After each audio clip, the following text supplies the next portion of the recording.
Hi, everyone. So excited to be here, especially with my good friend Dave Snell, who's been here on a regular basis, week in and week out, and is just a great guy as well as a terrific partner in these streams. And really, somebody I would recommend getting to know a little bit better if you're aligned with what we're talking about today and interested in what Dave does. With that said, today's word of the day is promotion. That keeps us kind of right down the middle and relevant, as well as hopefully creating a lot of quality takeaways. So, with that said, welcome, Dave. Why don't you share a little bit about yourself and your first thoughts on promotion? Yeah, hi Don, everybody. It's always great to be here. For those who don't know me, I'm a security consultant and private investigator with after a career in the Navy, 20 plus years. I did some cybersecurity, pen testing, other types of work, and then I got into private investigation, helping companies and people protect their information. And if they need somebody looked at, I can do a deeper dive on that investigative work.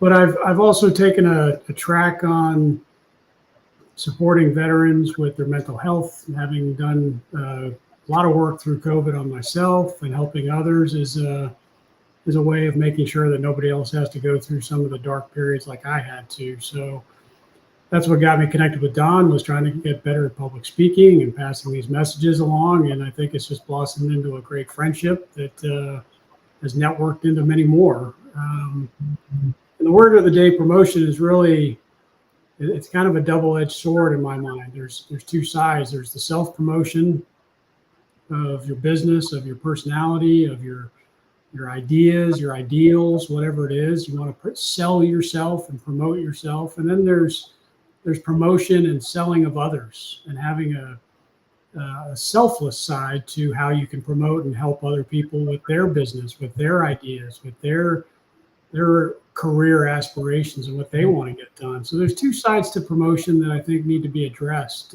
as I've thought about this the last day or so. And I'm not one that can talk very well about effective self-promotion. I just had a business partner look at me, it was Thursday or Friday last week, and say, "Dave, you're very intimidating." And I don't know if it's a resting face that I have, or I'm just mean looking. I don't think I'm intimidating, but it kind of seemed counter to my self-promoting ideas of how to sell myself. So I'm not the best at self-promotion, but I will help anybody else out where they can. So those are my first thoughts. Well, I think they're great thoughts. Sincerely believe that you laid the groundwork for a lot of conversation that's important. I agree with you. There's also co-promotion, where people can promote each other, and that's really where collaboration comes in. And the other element is being promoted from within. So, in other words, I know you've been in the military. I know that promotion is part and parcel of people's time there based on performance, based on desire to build more responsibility and accountability. And also, promotion has a lot to do. I know what Dave's very involved in is in health, promoting your health, promoting exercise. So, it's how do you lift yourself up? How do you get better from where you were? And usually it's a slow process, but it's a steady process if you follow it. And, I know Dave's had a lot of experience with marathons, but if it was just something like golf or fishing, there's a way of getting better. And it could be just being more aware and not really physically doing so much better, because I think at a certain point you could somewhat peak, or it gets uncomfortable to take that next climb too early. So it's what do you learn from what you're doing that will help promote you. So what is important to people who want to build a tailwind instead of a headwind? How do you put things in place that allow you to grow, change, and advance? And usually promotion is an upward movement, or at least it's a way of saying, well, I'm a little bit better today than I was yesterday. And little things done right over time can significantly compound So I think a lot of people try to do too much with too little too fast, don't get anywhere, sometimes slip back, and it makes it more difficult to go forward. So a lot of it is momentum, and a lot of it is just communication.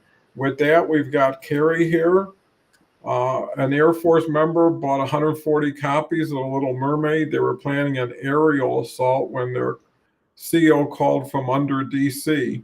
Well, I guess Ariel relates to The Little Mermaid, and that's how the joke comes together. So Ariel's thank her you, name. Carrie. Terrence is here. Good morning, Terrence. Always good to see you. Hope all's well.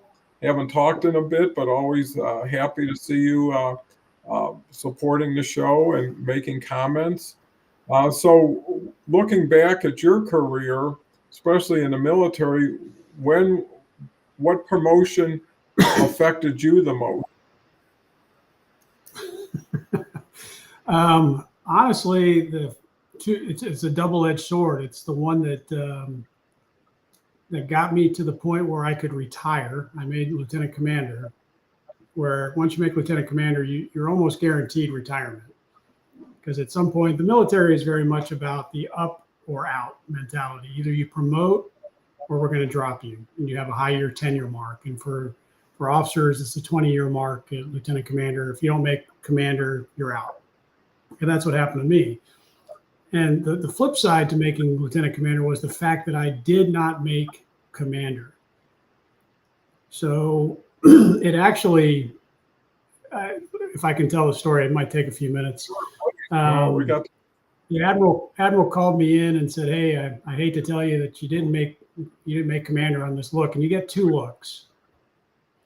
And I said, "Admiral, that's great news." And I remember him just kind of sitting back in his chair. He had just taken command a couple of days prior, hadn't even met me yet until this first opportunity. And he said, "All right, you're going to have to walk me through this. I've never heard anybody say great to not getting promoted." And really, for me, it was an epiphany of sorts. I don't know if that's the right word, but it was kind of an aha moment where I could say, "You know what, Admiral, I could do everything in my power for the next year to maybe get promoted. And what does that mean? That means I have 4 more years to higher tenure or make captain, or I can go and start planning my life." It opened more window for me to get through, because I could say, look, a lot of people forget that the military is a terminal career. It's going to end in one of 3 ways. You're going to get out of the Navy or the service on your own, or under higher tenure like I did. You're going to retire at 20 or more years, or you're going to die in service, whether natural causes or in combat, whatever it is. Those are the only 3 ways to get out of the military, but it's going to end. And when I watched a 4-star admiral retire at 60 years old and then go get a job, I was like, something's not right here. Why is he going? It's going to end, and you have to have a life afterwards. So I said, look, all you've done, Admiral, is given me a bigger aperture to start thinking. Instead of at 20 years, now I can start thinking I was at 14, so I had 6 more years left in the Navy. I can start looking at all these other opportunities. So it was an ability to not be limited by the service's strict career path anymore. I could make my own career. I could study for my, certifications, a master's degree to help me on the outside. And then I promoted myself better from a better position when I retired. Now I had the degrees, I had the certifications. I was better prepared by not being promoted.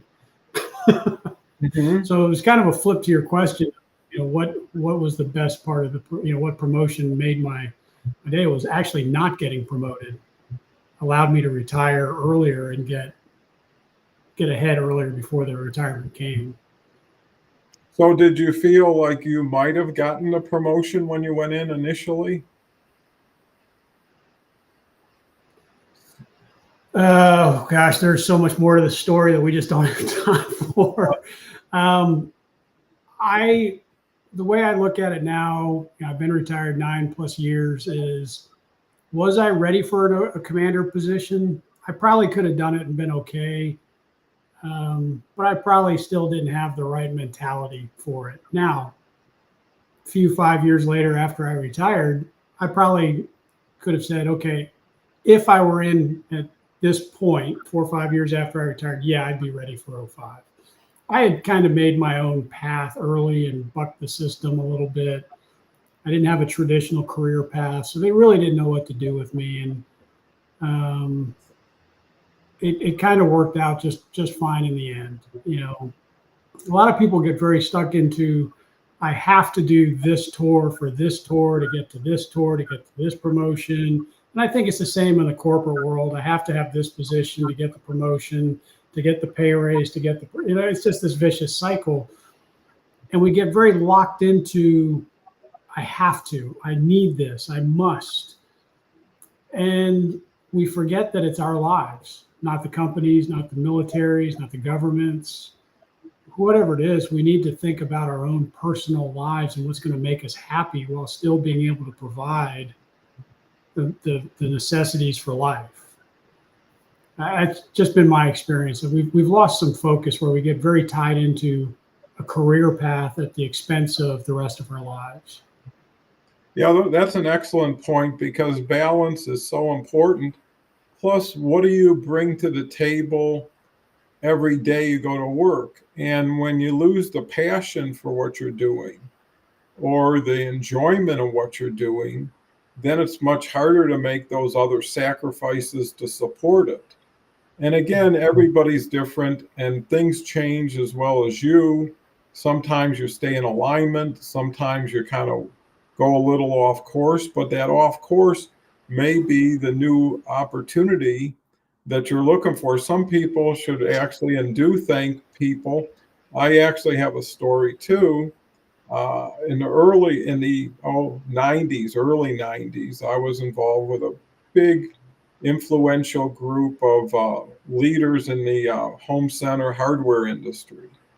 And about 20, 25 of us would get together every year and meet up in some beautiful places, sometimes New York, sometimes Dallas. I mean, but it was just, everything was great. Speakers were great. And I actually got a chance to know Arthur Blank, who was going there, who was the founder of Home Depot and now the owner of the Atlanta Braves. And his story, along with Bernie Marcus, who was the chairman with Arthur, they built it together, both got fired the same day from a company called Handy Andy. And they actually, I don't know if they were a little surprised because I think they were promoting a lot of things that the company wasn't really motivated for, which was the company's short vision. So because of getting fired, they opened up Home Depot. And they thanked that individual all the time for getting rid of them because they would have never left on their own. So some people put you on your way, not for your benefit, but unknowingly giving you another opportunity to have to choose. It's a lot harder to leave something that's well paying, everybody fits in, everybody likes it, but you're kind of getting stale with it, or it's not really motivating you as much. And it's hard to say, okay, go home. I just quit my real strong paying quality position so I can strike out on my own. And most people say, well, what are you, nuts? I mean, why would you leave something until you have something? But you really can't have something until you leave something. It's like sitting on top of the fence and not going either way. You're kind of stuck. And at the same time, uh, growth is so important to happiness. If I remember I used to play pinball when I was in school, and the better I got at it, the less inclined I was to play that machine. So you played it until it was too easy and it wasn't a challenge. And I think life is that way. You prefer to keep in the middle of the road, keep it safe. But safety is never something you can acquire on your own, right? You go outside your house and you're exposed. Looks like Carrie had a long statement. The military for me in the Navy, they thought it was a screw up. I was an E3, was married, had a small child. The people above me always told me that if I wasn't issued in my sea bag, then I should have it. Basically, they told me I shouldn't have to be married, so they wouldn't let me re-enlist. So after 4 years and 4 months, I separated. Ooh. Here's one. Carrie, I'm glad I got out of the Navy. The command I was at, XO, was the one telling me I should have been in the barracks drunk all the time. So I was in a toxic marriage, toxic relationship with the Navy. I had hurt my back and they said I was faking it. I'm glad when they told me to leave when I had time uh, to go. And, I guess, the people who are happy usually have been able to withstand challenges outside of themselves. If you get caught up, and I was listening to Dale Carnegie today, and it was how to stop worrying and be healthy or whatever it was.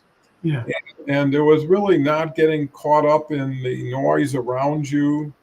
And that was back, who knows, 40s and 50s when he wrote that book. Today, with all the social media, with all of the bots and AI stuff going on, people are getting bombarded, by messages, and it makes you think about new things, makes you look back on old things. It really confuses people and distracts people because the time you spent listening to people, you could have been working on yourself. The other aspect I believe that's important in promotion is who are you hanging around with? Where are they going? What are they doing? What's their prospects for the future? And is that something you can catch a ride with and support the people around you? So there is some generosity and charity. I think the other thing, if we're talking about promotion, is leadership. How many quality leaders are there that have people skills? Some people are promoted because of technical skills or because of experience, but they're awful with people. They don't know how to motivate people, they don't know how to reward people, and in some cases don't know how to discipline people to be effective. They have impact, but is it effective impact? You could scare somebody into doing something, you can intimidate people. And we talked about the K Mutiny a few episodes ago, which is a prime example of a captain of a ship or leader there who just no one trusted, no one had confidence in. And all of a sudden it became much bigger issue than the issue everybody was dealing with. And I think what it also says, if you're in an organization where what you have to say doesn't mean any much, you don't mean much, and take that as something that shouldn't be a surprise one day when they decide it's your time to go. But I was always more inclined to leave early than stay late, so it's like, hey, if it's not going to work out and I'm not fitting in, it's okay. It's not meant to work all the time. But if it's like, if you got to start selling your soul and accommodating things that are really against your integrity or virtue, it's going to have a lot of personal issues with you. And then how do you get happy when you get home after being miserable? And usually it just makes you more miserable at home, which just complicates everything. And, that saying is cheaper to keep her at times, makes sense to a point. Again, it depends on the her and the price you pay. But I think the only person that you can really depend on to bring you forward is promoting yourself. And it's not getting a bullhorn and getting on a main street and screaming out everything that's important to you.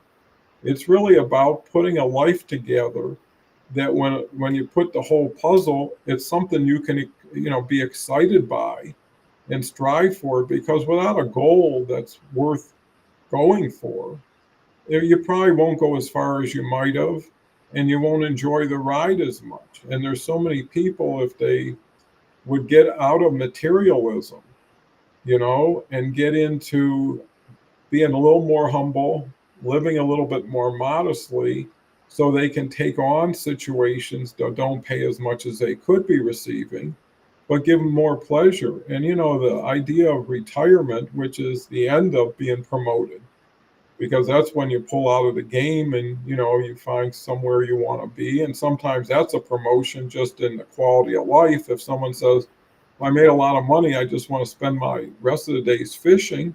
Well, that's a new career. It's not a paying career. It might be a for pay career that you have to lay out money and time to do it. But, maybe that's in some people's mind the reason why they sacrifice, they work so hard, is Well, they, it's a transition from monetary to non-tangible income. yeah, for It's sure. tangible is money where you can touch and you can get, you can identify it, to a non-tangible health, happiness, comfort, ease, whatever the term you want to use. You're transitioning from tangible to intangible. Yeah, and that's so important. And, Con, who was on Monday with Carl, who's part of our cohort group, had this story of a gentleman in Greece, and that's where Con's from, and he just purchased a residence there. Was sitting at a table, just enjoying he was right near the waterfront, and he was eating olives and drinking ouzo. And some guy comes up to him, and the gentleman says, "If you'd like, be my guest. You can sit down." And in the process, he ended up eating a few of the olives that the guy had grown on the tree right near him. And he says, "Well, these are the greatest olives in the world. You should really consider growing these things and selling them." And he says, "Well, what would happen then?" He says, "Well, you'd make a lot of money and you'd have a big company and eventually you could be worldwide." And he said, "Well, what would I get from that?" And he says, "Well, you'd get the opportunity to retire and do what you're doing now." And he says, "Well, I'm already doing that. Why do I need to go through this whole up and down?" And I think that's where people are living for other people instead of themselves. Like I say, if you're a doctor, good chance your dad or your grandfather was a doctor and you're going to keep following in their footsteps, just like some of these baseball players have kids that follow in their footsteps because at 4 or 5 they were exposed to it, they had somebody who was mentoring them, and they had somebody who was modeling for them. But if you can really find your passion on your own, you shouldn't have to justify. And people who don't know what you are or who you are or what you are or why you are in no position to judge you, because what they're trying to do is project their passion, their lifestyle on you, thinking if it's good for me, it must be good for everybody, as opposed to taking your hat off and saying, "Hey, you don't have a lot of expenses, so you don't have to get that second job. Your wife doesn't have to go to work to pay for daycare and all these things." And I think the COVID thing really made people think about what they were doing, why they were doing it, what they were making, and what they were paying. And after a while, you think, well, if you get rid of the second car, get rid of the daycare, pretty soon you could stay at home, not live as well, but bring more value to yourself and what you're doing. And that's where I think having, an advisor, a mentor, somebody who's a clear thinker, somebody knows you pretty well and doesn't have any direction in advance that they want you to take that route. And sometimes you just need a timeout, so sometimes a career move, I forget who I was watching, but somebody real famous. And the challenge, I guess it was, I won't guess. But anyways, it was somebody famous. And the biggest mistake they made, they thought in life, was as soon as they got out of something, they jumped right back into something. Yeah. They said, if I would have just taken a year off, relaxed, started to look around me and what was going, but so many people are raised with a work ethic that if you're not out there working every day, if you're not out there earning every day, you're kind of a lazy person or a person that isn't focused on that. What's your thoughts, Dave? Yeah, you obviously read my face that is intimidating, apparently, according to my business partner. Um, I will say this. I will start with, during COVID or after COVID, it was, a year and a half ago, I said, time out. I need a break from this. It wasn't a heavy workload, but I wanted more time at home with my daughter. I wanted to focus on some other career aspirations of my own, but that hasn't translated to full-time work. And I'm thinking of this because last night my daughter had a pasta party pre cross country race today, and I was talking to one of the mothers that was there, and I asked her, I said, "Hey, what do you do?" She's a nurse, and I said, "Well, what about your husband? You said he was a police officer in New Jersey. What's he do now?" "Oh, he's a stay-at-home dad." Well, that's kind of essentially what I've become. I work part time in my own business. But there's nothing wrong with that. There's still a work ethic that has to be brought to it. There's discipline.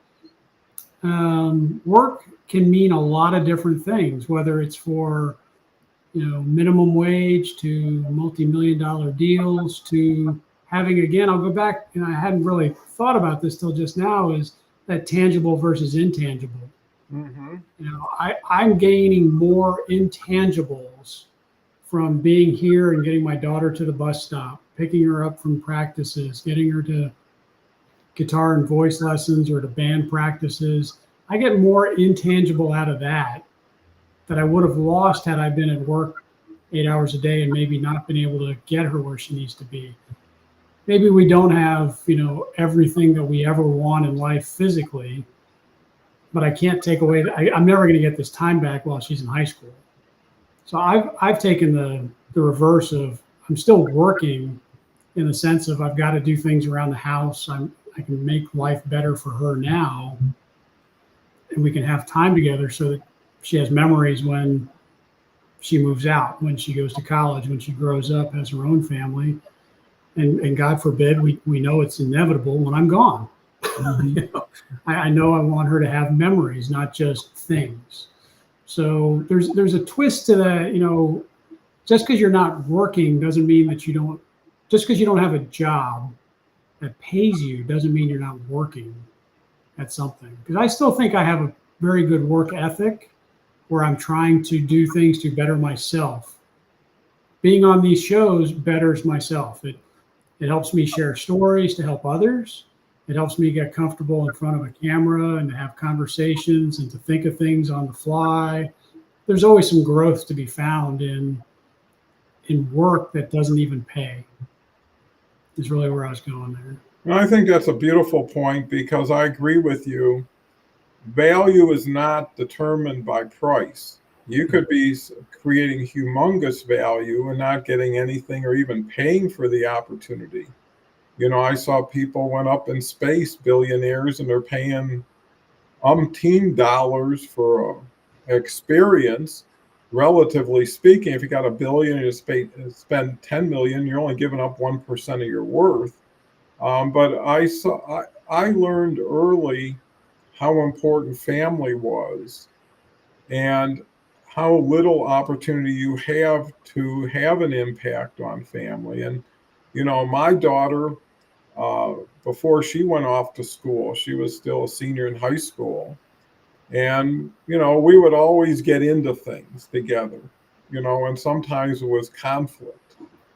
She just had her way of doing things and I had mine, and I was trying to be as thoughtful and generous, but it would always be kind of like oil and water. And at a certain point, I just said, well, we're just the individuals we are.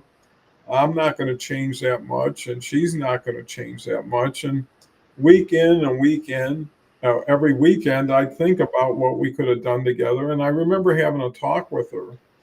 And I said to her, I said, Susie, I said, now that I'm seeing the calendar, we've only got 23 weekends left.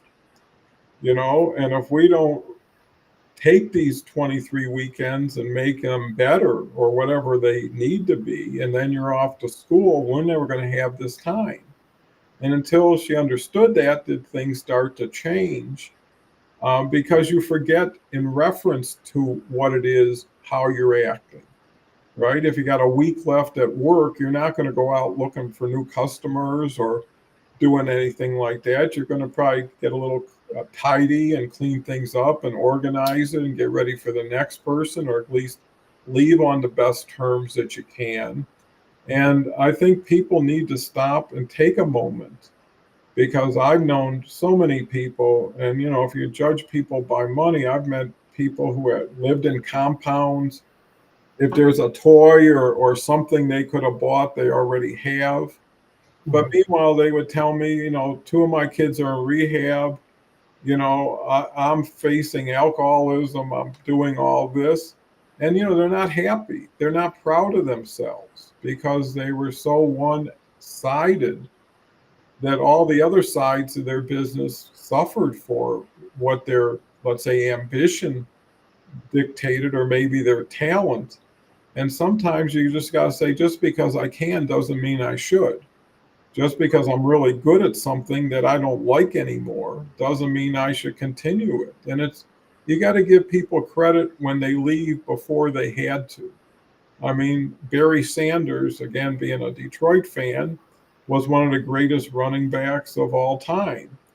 And he was about 5 or 6 records he could have broken his next season. And he decided just to leave, and he was healthy, didn't have to. And he just said, I don't have any passion for this game. And as I get older, those hits are getting more felt. And I don't want to be 20 years later and my brain doesn't function kind of deal. And he walked away. A lot of people couldn't believe, hey, the guy's making, I don't know what, a lot of money, still could play. But, he wasn't there for the fans. And the fans later on weren't going to be there for him. And why not quit on top and call it a day? And, if you're good and you're talented and you're strong, you'll be good at the next thing you do, And if you haven't been and you were faking it, well, be grateful you got lucky for that long and you got the benefit of it. And I think honesty with yourself is primary, is sitting down with a sheet of paper and saying, let's put the pluses and minuses on the thing and then discuss it with everybody. Because until I had a conversation with my daughter, did we both get a better understanding instead of just timing out in 4 months and not having a resolution? Because you want to tie things up in a nice bow and then move forward than going forward with regrets and people having issues. Dave. Yeah, it's funny you say that. I think a lot of people, and I've said before on previous shows, is I've worked with a couple of gentlemen, young gentlemen, high schoolers in this area of my neighborhood and stuff. And the number one thing that I think a lot of people don't do, and I'm hoping that we got a little bit out of it at COVID and the older, let's say in the 20s and 30s, 40s, older folks, probably not as much for the teenagers through COVID, is introspection and understanding what is it that I want out of life? Where do I want to be on a positive note? Instead of looking at all the negativity in the news and on social media, pull yourself out. Like you mentioned earlier, let's pull back from social media and see what we really boil down to in our individual self. And I can't tell you what Don's going to be like. I can't say what Kelly or Con's going to be like. I can only do that for myself. And I think people need to go back to, what is it that makes me me? What is it I need to do to do something that I want to do with life, career, and it's different bins. It can't just be a linear, I'm going to focus on my job and that's going to be my life, because there's social, there's business, there's personal, there's familial, there's a jumble in there. So you've got to start planning out based on what it is that's going to make you internally happy in these different events. And it might mean cutting people out. It might be adding new social networks or business networks. And I think through COVID, a lot of us were able to go inside and say, okay, what can I do without, to your point earlier? What do I need to expand myself? And I see a lot of young men who are not doing it. I'm not to take away from young women. They may or may not be doing it too. I just have an experience with a few young men here, and they need to go inside and go internally and go, what is it I really want? not what my dad wants, not what my grandmother wants. Because my story was, you mentioned, if your dad's a doctor, you probably could be a doctor too, because you see the example. I'm the son of a naval officer who went surface warfare, drove ships, and then became a cryptologist. Our second wives were both from Hawaii. So, I'm very much in line with my dad. And I realized a few years ago, I love the things I've done. I just don't know that they're going to take me where I want to go now after doing this introspection. So I'm a different person than I was 5 years ago.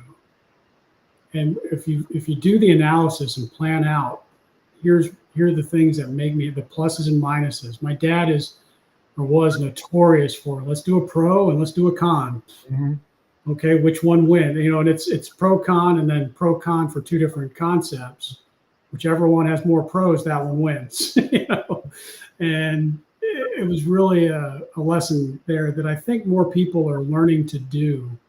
Because, and another thought I had earlier that you said, it keyed in a memory I had, a quote of, I've mentioned this one before, I think it's Mark Twain, of history doesn't repeat itself, but it rhymes. And something you had said earlier, I can't remember exactly what, made me think of, I watched the old Perry Mason shows a couple months ago, just binged through those. And I've watched a number of old movies. The Caine Mutiny came up, and Mr. Roberts I've watched again. And gosh, if you look back 20, 30, 40, 60 years, some of the same issues we're talking about, they're repeating themselves. Mm-hmm. Climate change, politics, Mr. Smith Goes to Washington, same problems, different era. So it doesn't repeat exactly, but it rhymes. And if we start to just take a better look at ourselves and go, I'm just living life. This is the way things are. I can't change entire things, but I can still have an effect on my near circle. We're going to be happier. And if I promote myself as a happy person, I'm going to bring in happy people around me. Mm-hmm. And I'm going to foster happiness beyond me. I'm trying to motion to happiness there a little bit, and maybe I'm stretching it a little thin. I just think that when we go inside, look for the happiness, we can promote it as well. Yeah, and you attract what you project. Yeah. So if you're a happy person, people will be will be disarmed, right? Because now the skepticism, the cynicism, the distrust can disappear. Hey, having a good time, guy's a bundle of laughs. He's interested in me. I think, again, the pros and cons are good approach if you're dealing on a level playing field. Yeah. But I think the key is to start with what's your primary priority. And if you say, well, family first, well, then everything that follows it has to help support the family. Are you working 70 hours a week and making a lot of money where you could be working 40 and be home for everybody? And maybe you're giving up money, but it's easy to say, and most people who think money's the answer never had any. And when they get a lot, they find out that wasn't the answer. It's always a benefit. It's always better to have more than less. But I think being able to say, this is why I wake up every morning, and this is why I have purpose. And usually when you're living or involved in something bigger than yourself, you don't think about yourself the same way. It's not having a pity party and woe is me, it didn't go right. You never think about that when the next guy doesn't go right. But when it lands on your doorstep, all of a sudden it's a big deal. Well, right here. I have my why. I see it every morning. When I sit here at my desk. It's right here on my desk. I have a why, and this is going to drive every decision that I make. And Simon Sinek is the one who came up with popularized the why. I call it my meaning and my process that I go through. But it has to drive what you're doing. If you don't know why you're doing something, what makes you happy, you'll never be able to position yourself to take a path. You'll just be scattered. And if you don't know where you're going, you'll always be where you are. You'll never get to an end destination. Does that mean, I mean, I know I'm No, that butchering makes the quote. perfect sense, and I applaud you for having that in front of you because that could be the missing link between going forward and staying the same or going backwards. Is, when someone's depending on you, you feel more of an obligation in times to support them than you would for yourself because it was just you. It's like, well, it's not the end of the world. I could skip this. Versus, hey, if I don't do everything I can and I don't do what I need to do for the people in my life, then I'll have some regrets and then I'll be disappointed. So I think that makes a big difference. Well, Beverly Glazer is here. When Beverly's here, everything's shinier and brighter. She just has a knack of just really knowing what to say and helping so many people in doing it. Says, hey guys, love that quote, Dave. Yes, it rhymes. We have the same problems we had in biblical times. You're right, Beverly, because evolution hasn't changed that much in the last 1,000 or 2,000 years, but Right. situations have. But we all have emotions, we all have feelings, we all have an ego to a certain point. How do we satisfy those? And usually getting into circulation helps. Like if all you had is one person you depended on for advice, you're always going to get that person's advice. If you can say, and that's what even doctors recommend, something serious, get a second or third opinion. And some people are afraid to get that second opinion because they're afraid they'll offend the person who gave that first opinion. And now they're thinking about everything but what's good for their health. They're thinking about socially and personally. And some people are shy, some people are introverted, and that's understandable. But that's where you need somebody who isn't to maybe get you a little bit more in that direction. Because again, like that gyroscope that keeps, a rocket ship on course, having that sounding board, that person you could lean into and say, I trust you. Let me hear what you have to say, and that gives them a compliment to know that you put them in such high esteem. And that's important. So it's the little things done right that compound to make a big difference. And the little things done right are easy to digest. There was a person says, if you want to know who somebody is, ask them what they're reading. Yeah. Now it might be ask them what they're watching or listening to. But the thing is you have to change the environment around you to support your new change. You can't be on two sides of the fence at the same time. And complimenting people sincerely goes a long way. Some people are just feeling, well, if I said something nice, they might take it the wrong way. They might find I'm weak or I'm too sensitive or something. Well, you are what you are. Yeah. And everybody's a work in progress. I used to look at people when I was younger and say, boy, they got it made. I'm so far away from where they are or what they're doing. And you diminish yourself. And believe me, if you could look inside their head, and they're still worrying about everything too. They still have health issues. They still have financial issues. They have social issues. And the hardest thing about being on top is you got a longer way to fall. So when you jump off the mountain or get pushed off, it's a harder descend. And I always believed, you learn more on the way down than you learn on the way up. Yeah. Because on the way up, you think it's you think you're God's gift to the world. On the way down, you can't believe this is happening to you, and it might not be your fault. It might be circumstances. Maybe you're doing a great job for a company that didn't have the financial wherewithal. They went out of business. But today, the interest in teamwork is not as great as it used to be. Now it's like, hey, I ain't ever going to be here 20 years. I'll be here long enough to get my training, long enough to get another job, and everybody's leapfrogging to get something.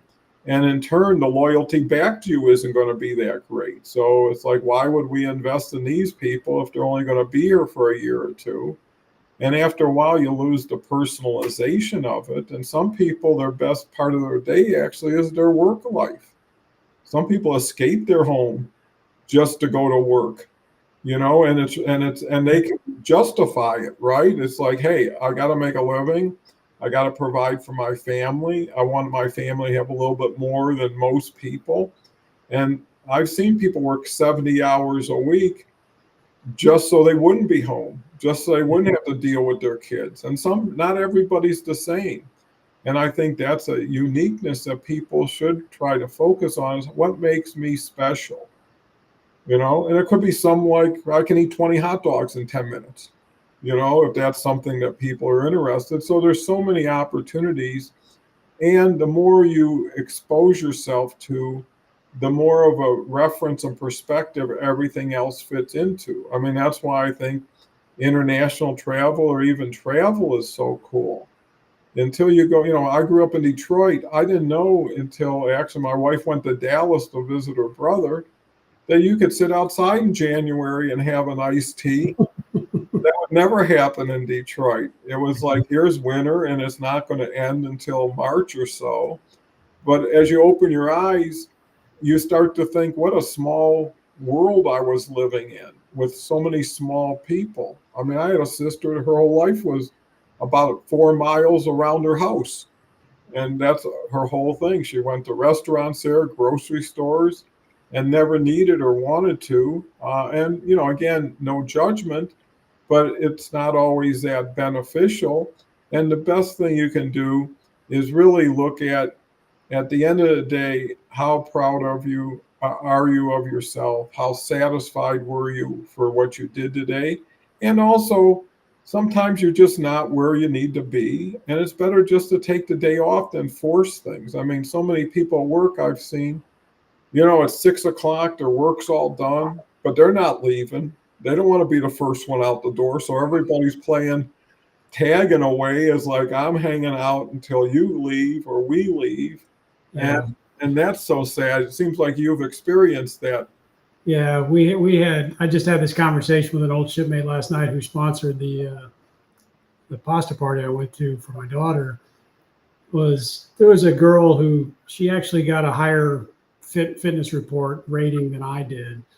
And I looked at the captain and I said, boss, I'm a better officer than she is. What's going on here? Something's not right. He goes, well, Dave, you leave, after the normal working hours, but you don't stay late. And I was still single at the time, or I was just starting to date my wife, I think. And I said, okay, well, what's your point, Captain? He goes, well, sometimes I leave here at 11:30 at night and she's still in the back room. I've forgotten she's here. After I turn off the lights, I hear turn them back on. And I'm like, boss, and this will go back a little bit to Carrie and the other users' comments about the Navy and leadership. I said, boss, do you ever talk to her? He said, no, I just know she's back there working. I said, she's not working. She doesn't have a computer at home, so she uses the work computer to do her schoolwork. She's not working. And he goes, oh, I didn't know that. And I'm like, well, there's part of the problem, boss. Just because you put in a lot of hours doesn't mean that you're not getting the return that you think you are. If you see your people working, they could be doing other things. There's a balance to how we engage with people to understand what they're really doing. Because a good leader will come back and say, hey, I see you're putting in the hours. Go home early today. I remember my first ship, we had a sailor just before we deployed. He and his wife were just having problems, and we knew we were about to leave for 6 months. And my boss said, go home and call me every morning. He goes, sir, I don't have enough leave. I can't take leave to leave the ship, and we're getting ready for deployment. He goes, that's not the point. I'm not asking you to take leave. I will cover for you. You're on duty. You're in a duty status.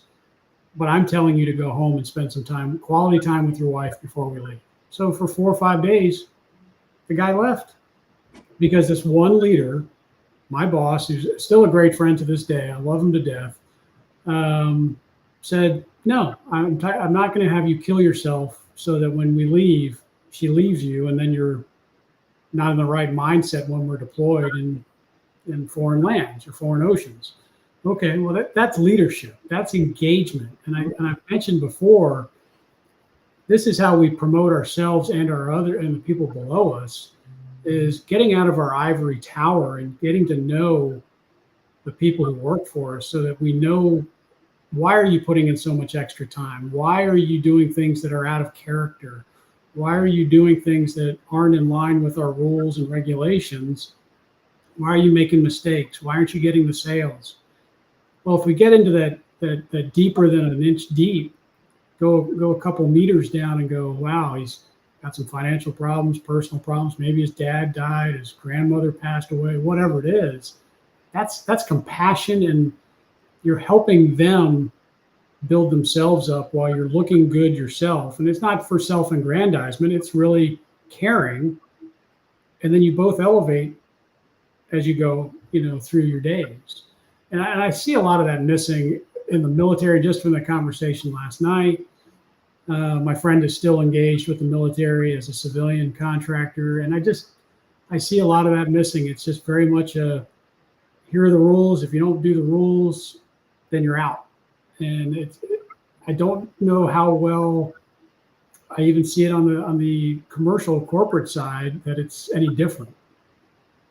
Yeah, no, exactly right. And people don't believe that the other people that are around them are that much different than they are. Yeah.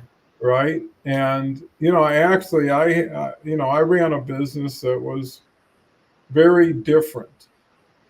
And it probably wasn't conventional, but it also created opportunities and reached levels of success that weren't conventional.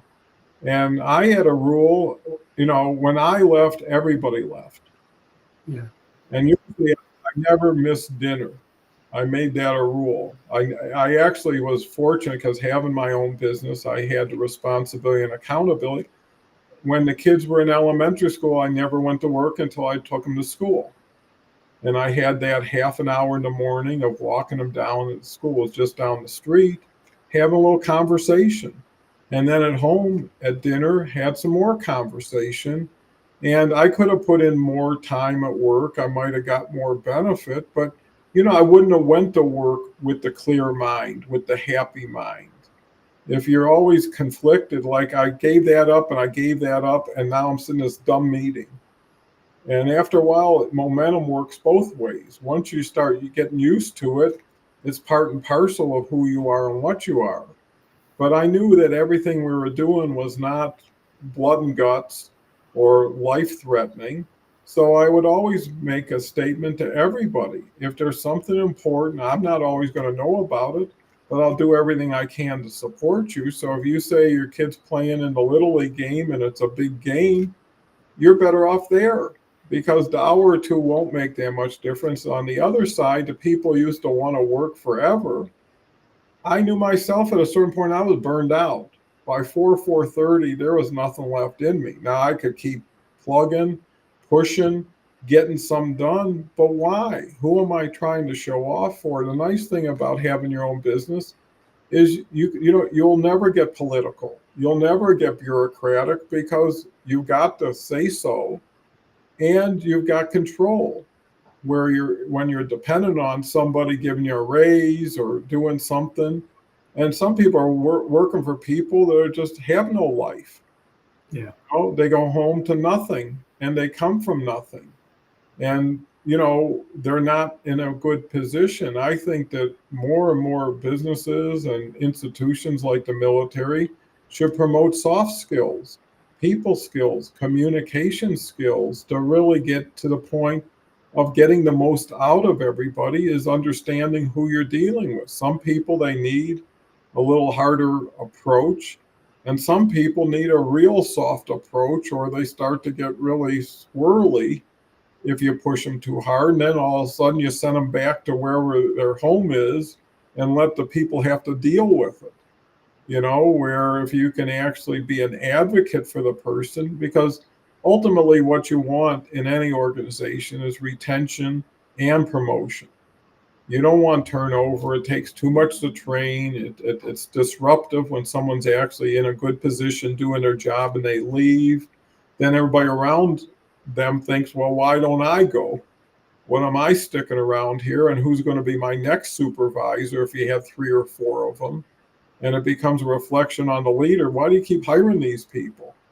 Or why are you not treating these people better? And some people, they only give when they have to. I actually Walmart, because of Costco, they're raising their minimum wage to $16.50, even though Costco's at $19.50. Because first of all, they don't want to, believe me. That extra buck times how many millions of hours times millions of people, but they know they're not going to be able to retain the people, attract the people, and support the people. And you got to give people a decent wage in order to live a decent life. I mean, Henry Ford had that principle, which was, again, unconventional, is he promoted $5 a day, which was a lot of money back then. And that's why everybody moved up to Detroit and migrated for those higher paying jobs. And his whole principle was, I don't want to make a product that my workers can't afford to buy. Right. Right? So why are they making cars that they'll never drive? And if they buy cars, and especially coming from Detroit, if you work for an auto company long enough, you got a lifelong discount. And which meant that if you were a GM guy, you'd be buying GM because you'd be paying 15, 20% below Ford or Chrysler at the time. And I've got friends who retired from GM 15 years ago and are still getting that discount. The guy just bought a huge Suburban, and gosh, I could you spent $100,000 on a truck, and had all the bells and whistles, but it was because he kept buying GM and keep doing that. So there's some self-interest. And I think, to some people, it is important that their people are happy just to be happy. That you're not dealing with crises all the time, and you put people in jeopardy sometimes. Here at Beverly, and Beverly said that will never happen. Now you need to take orders, just do it, or else they need their mind set for battle. Yeah, you're right. I mean, I think military is a little different because it's not as cooperative as the civil. In other words, in a military, and maybe in business to some extent, there's situations that come, you don't have time to talk about it, you don't have time to explain it, and it just has to get done, and someone's got to do it. But you're in a better position to address that, Dave. Well, I think there, when you first mentioned we need to look at soft skills, I think there is a place for looking at soft skills of how you interact with your people, and that will translate. It's not that I'm going to evaluate and promote based on just that, but I'm going to get better results on my evaluations of combat readiness, personnel readiness, retention numbers. If I've set those soft skills in place that people will respond to them, then I see your point. And to your last point, sometimes, there are times where here's my order, here it goes. And I'm reading a book or listening to a book right now about SEAL Team 6 and how it just has been corrupted and some of the ethical issues that they've dealt with in the last 20 years of war.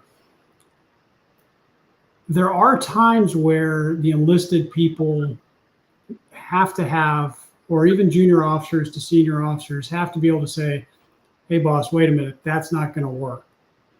And they, pre-crisis, if you set the tone and that soft skill of ability to react and hear what they have to say, maybe they have more experience while you're senior, they've got 20 years where you've only got 10 years, but you're senior to them. Hey, this is how we did it. Okay, I hear you, but I still need to do it this way because I've been told or I see something different.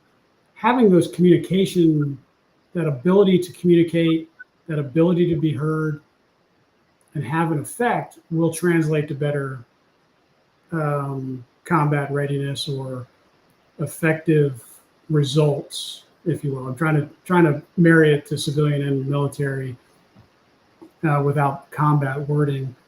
So in the military, in the special warfare community, in this particular team, it was the enlisted folks who ran it. The officers were just kind of there to be there. But they had this very dynamic, okay, you're senior, but I'm junior, but I'm in the lead, so I'm going to tell you what we're seeing. and they gave a lot of autonomy to these junior enlisted people, or mid-grade junior enlisted people. So it's a balance, and we're never. Beverly's right. There are times where we have to. Hey, the bullets are flying. You got to do as you're told, and have some flexibility at the same time. So soft skills is a tough one to really translate to. How do I measure it for promotability? I say it's in the results I get from these other measurable assessments that we do in the military. Yeah, those are excellent points. Thank you, Beverly, for bringing that aspect up. What I do understand and appreciate is everything, especially in military, revolves around morale, right? You don't have to talk to somebody. You can look at their face and see how they feel about something. And you can take the temperature of your team, whether it's in corporate or military, and say, okay, I'm starting to sense this. Maybe we'll have a pizza party this week, or whatever it is to lighten it up. And, people who are pretty perceptive pick up clues, and they don't have to get hit in the head with a board. They just have to say, okay, I can see things are a little bit, especially if you've had a lot of experience, because then you have something to measure against. You remember the team you used to have that was the most effective, or the team you were on that was the least effective, and how accessible are you? So the conversation really never happens until you get access. And what kind of access is it? Is it just lip service? Is the person thinking about what's next while you're talking to them? And that also is a sign of leadership, because leadership depends on respect. And when you lose respect from your team, the team loses it and the teammates lose it. And sometimes you're better off taking a secondary position, even though you hold a primary position. You could say, okay, I'm going to outsource this to this gentleman over here or this lady, and she's better at doing this than I am, and admitting that you're not the end all or be all to everything. And it's also, at least after the fact, when someone does go into harm's way, does a great job, recognition goes a long way, because that's their reward and maybe might be their incentive to continue to do it, because people have a natural tendency to want to please each other and please the person they're serving. And I think you got to give people credit when credit's due. And too many people just, well, it's part of the job, they should do it. It versus, hey, they screwed up, now we're going to beat them up. Uh, and some people just, they love flexing muscles. And it's usually not their brain that they're flexing, it's their brute force. And a lot of times we'll end with this, is people usually treat people the way they were brought in, right? So if you work for a crummy person in a corporation and all their deal was cheating and shortcutting and taking advantage, and that's how you got promoted, you became part of the model they presented. Military the same way. Any institution the same way. There's good leaders, there's not so good leaders, but time has a way of promoting or exposing everybody. And if you're doing the right thing, usually the right things, and that goes with the go-giver. So anyways, Dave, final thoughts? I think that's a great way to put it, because as you were talking, I was thinking back to Carrie's point of, oh, if it didn't get in your sea bag, you don't need it, with a wife and kid. And those are old Navy sayings, and that's what they were told, and that's how they were brought up. We have to evolve. We have to get better. We have to learn. And that's really all I can say. I think we've covered a lot of ground here today. Well, you did great, Dave. I'll recognize you. And we took promotion in every different direction possible and came out on top. So I want to thank Dave, thank Beverly and Carrie and everybody in the audience, and look forward to seeing you guys tomorrow and gals with Kelly and Jason, and look to have Dave back next week. So with that said, have a beautiful day, and we'll see you in